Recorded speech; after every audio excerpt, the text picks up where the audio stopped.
కడపలో మహానాడు బహిరంగ సభ మరి కాసేపట్లో ప్రారంభం కానుంది. ఈ సభకు టీడీపీ శ్రేణులు భారీగా తరలివస్తున్నారు. 5 లక్షల మందికి పైగా వస్తారని నేతలు అంచనా వేస్తున్నారు. అందుకు తగ్గట్లుగా ఏర్పాట్లు చేశారు. సభా ప్రాంగణం వద్ద సందడి నెలకొంది. ఎటు చూసినా పసుపు జెండాలే దర్శనమిస్తున్నాయి.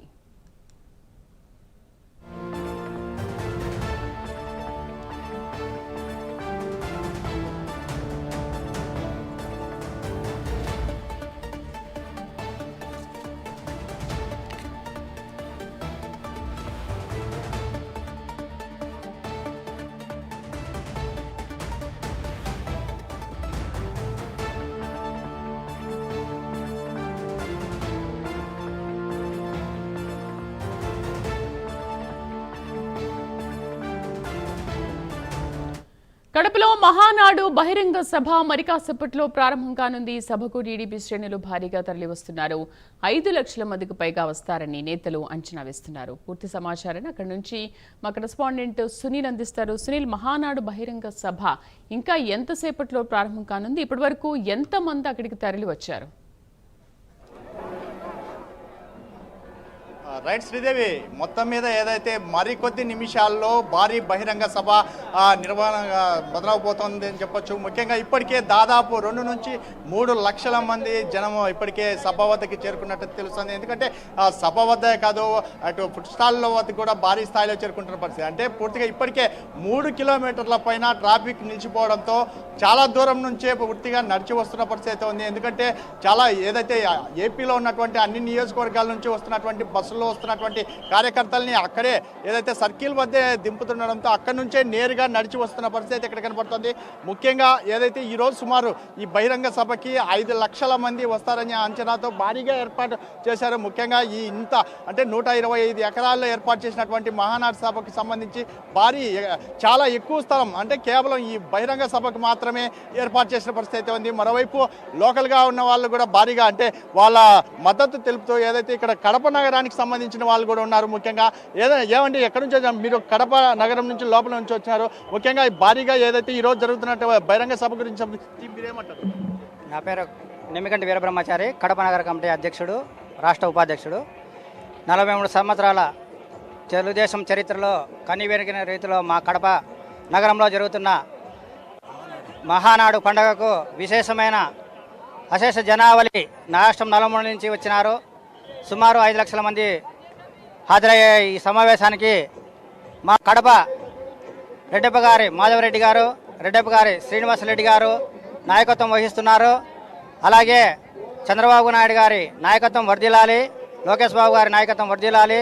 మా కడప జిల్లాకు ఉక్కు పరిశ్రమ ఇస్తామని, ఇక్కడ నిరుద్యోగులకు చాలామందికి ఉద్యోగ అవకాశాలు కల్పిస్తారని, సెంట్రల్ గవర్నమెంట్ ప్రవేశపెట్టిన ఎంఎస్ఎంఈలో మా కడప జిల్లా కొప్పర్తిని మొట్టమొదటిసారిగా రాష్ట్ర ప్రభుత్వం తరఫున ఏర్పాటు చేయడం చాలా అభినందనీయం.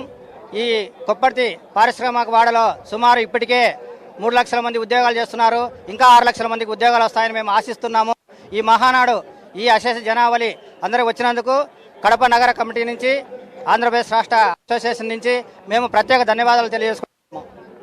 మరోవైపు చూసుకున్నట్లయితే ఏదైతే కుల మతాలకు అతీతంగా ముస్లిమ్స్ కూడా అంటే ఏదైతే టీడీపీకి సహకరిస్తూ కొన్ని నియోజకవర్గాల నుంచి, అంటే ఏదైతే గురజాల నియోజకవర్గం నుంచి తెచ్చారు.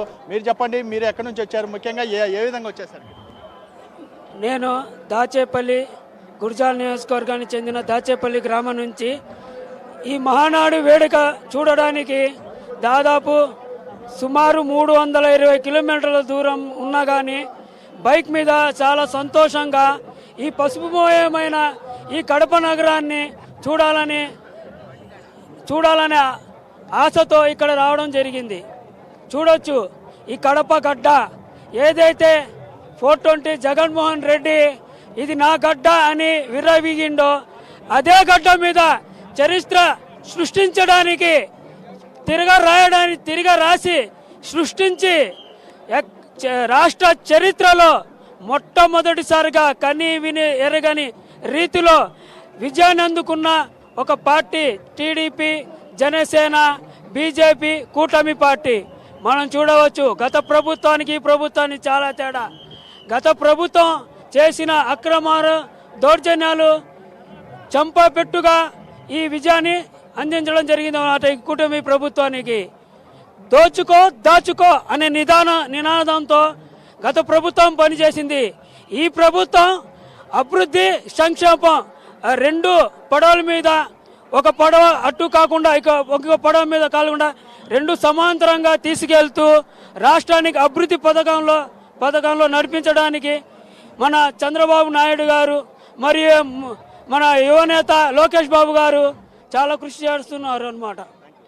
అంటే ఇది ముఖ్యంగా చూసుకున్నట్లయితే ఉదయం నుంచి చూసుకున్నట్లయితే ఇప్పుడు ఆ ఎమ్మెల్యేలు కావచ్చు, మరోవైపు మంత్రులు భారీ స్థాయిలో ఇక్కడ చేరుకుంటున్న పరిస్థితి అయితే ఉంది. ఎందుకంటే పూర్తిగా సభకు సంబంధించి చూసుకున్నట్లయితే ఇప్పటికే అంటే కార్యకర్తలు కావచ్చు, అభిమానులు భారీ స్థాయిలో చేరుకుంటున్నారు. అంటే ముఖ్యంగా సుమారు 3 కిలోమీటర్ల దూరం నుంచే పూర్తిగా నడిచి వస్తూ మొదట ఏదైతే అక్కడ ఉన్నటువంటి ఫుడ్ స్టాల్ ఏర్పాటు చేసిన ప్రాంతానికి అయితే చేరుకుంటున్నారు. అందరికీ ఖచ్చితంగా అంటే ఇక్కడికి వచ్చేటువంటి ప్రతి ఒక్క అభిమాని కావచ్చు, ప్రతి కార్యకర్త ఎవరు అర్ధాకలితో వెళ్ళకూడదు, అందరికీ మంచి భోజనమే ఏర్పాటు చేయాలని చెప్పేసి టీడీపీ అధినేత చంద్రబాబు ఆదేశాలతో భారీ స్థాయిలో భోజనాలు పూర్తిగా ఏర్పాటు చేశారు. ఎందుకంటే ఎప్పటికప్పుడు వారికి నీటి సదుపాయం కావచ్చు, మరోవైపు మజ్జిగ ప్యాకెట్లు అందించడం కానీ మొత్తం ప్రతి ఒక్క చోట అంటే వాళ్ళకి ఎవరికి ఎటువంటి ఇబ్బందులు కలగకుండా పూర్తిగా ఏర్పాటు చేయాలని చెప్పేసి ఇప్పటికే ఆయన ఆదేశాలు జారీ చేయడంతో పూర్తిగా అందరికీ అందుబాటులో ఇటు నాయకులకు సంబంధించి కాబట్టి వాలంటీర్ని ప్రత్యేకంగా ఏర్పాటు చేశారు. ముఖ్యంగా పోలీసులు చూసుకున్నట్లయితే ఎక్కడ చూసినా భారీ స్థాయిలో భద్రత ఏర్పాటు చేసిన పరిస్థితి ఉంది. ముఖ్యంగా ఏదైతే ఇక్కడికి వస్తున్నటువంటి కార్యకర్తలకు సంబంధించి వాళ్ళ భద్రతకు సంబంధించి పూర్తి స్థాయిలో తనిఖీలు నిర్వహించిన తర్వాతే లోపలికి పంపిస్తున్న పరిస్థితి అయితే ఉంది. ఎందుకంటే మరికొద్ది నిమిషాల్లో అంటే కేవలం 2 గంటల 30 నిమిషాలకి ఏదైతే సభ ప్రారంభం అవుతుందని ఇప్పటికే అంచనాలు వేశారు. కానీ కాసింత ఆలస్యం అయినప్పటికీ ఖచ్చితంగా సాయంత్రం 5 లోపు ఈ సభ పూర్తిగా మొదలయ్యే అవకాశం ఉన్నట్టు తెలుస్తోంది. దీనికి సంబంధించి సభ ప్రాంతం నుంచి చూసుకున్నట్లయితే భారీగా అంటే ప్రజలు ఇక్కడికి చేరుకుంటున్నప్పటికీ నేరుగా వాళ్ళ ఆశీలను అవడానికి ప్రత్యేకంగా మహిళలకి సపరేట్గా గ్యాలరీలు ఏర్పాటు చేశారు. మరోవైపు పురుషులకు సంబంధించి గ్యాలరీలు సపరేట్ చేసిన పరిస్థితి, ముఖ్యంగా విఐపీలకు సంబంధించి కావచ్చు, ముఖ్యంగా వాళ్ళ గ్యాలరీలు ఎక్కడ ఉండాలో ఆ గ్యాలరీలకు వెళ్లే విధంగా పూర్తిగా అక్కడ అందరినీ పంపిస్తున్న పరిస్థితి ఇక్కడ కనపడుతోంది. ముఖ్యంగా ఇక్కడికి వచ్చేటువంటి ప్రజలు అందరికీ పూర్తిగా అంటే మైక్లో ఒకటిగా అనౌన్స్ చేస్తున్న పరిస్థితి అయితే ఉంది. ఎందుకంటే ఎవరు గ్యాలరీలోకి వెళ్లాల్సిన వాళ్ళు వెళ్ళాలి, ఎవరు రోడ్లపై నిలబడద్దు, ఎక్కడా లైన్లలో ఉండకూడదు అని చెప్పేసి వాళ్ళు ఒక్కరికి చెప్పుకుంటూ వస్తున్న పరిస్థితి ఇక్కడ కనపడుతుంది. మరోవైపు అక్కడ అంటే ఏదైతే ట్రాఫిక్ సంబంధించి చూసుకున్నట్టయితే ఇప్పటికే 3 కిలోమీటర్ల ముందే పూర్తిగా నిలిపివేసి వారికి రోడ్లలో ఎటువంటి ఇబ్బందులు లేకుండా ఇటు ట్రాఫిక్లో ఎక్కడ అంటే ఇబ్బంది పడకుండా ప్రజలు పూర్తిగా ఇక్కడికి చేరుకోవడానికి ఈ ప్రాంతానికి అనుమతిస్తున్న పరిస్థితి అయితే ఉంది. ముఖ్యంగా మనం చూస్తున్నాం పూర్తిగా ఎక్కడ చూసినా అంటే రోడ్లో ఎక్కడ చూసినా టీడీపీ శ్రేణులు కనపడుతున్నారు. ముఖ్యంగా ఇక్కడికి వస్తున్నటువంటి సభకు వచ్చేటటువంటి మొత్తం పూర్తిగా అక్కడ ఉన్నటువంటి ఫుడ్ను పూర్తి స్థాయిలో అక్కడికి వెళ్ళి మళ్ళీ ఇక్కడికి వస్తున్న పరిస్థితి ఉంది. ఎంత దూరం నుంచి నడిచి వచ్చినా ఎంత ఇబ్బంది పడినప్పటికీ ఏమాత్రం శ్రమ అనిపించకుండా మళ్ళీ సభ వద్దకు అయితే చేరుకుంటున్నారు. ముఖ్యంగా దీనికి సంబంధించి అంటే ఇప్పటికే టీడీపీ నాయకులు భారీ స్థాయిలో ఏర్పాటు చేసిన పరిస్థితి ఇక్కడ కనపడుతుంది. Sridevi. Right Sunil, thank you. కడపలో మహానాడు బహిరంగ సభ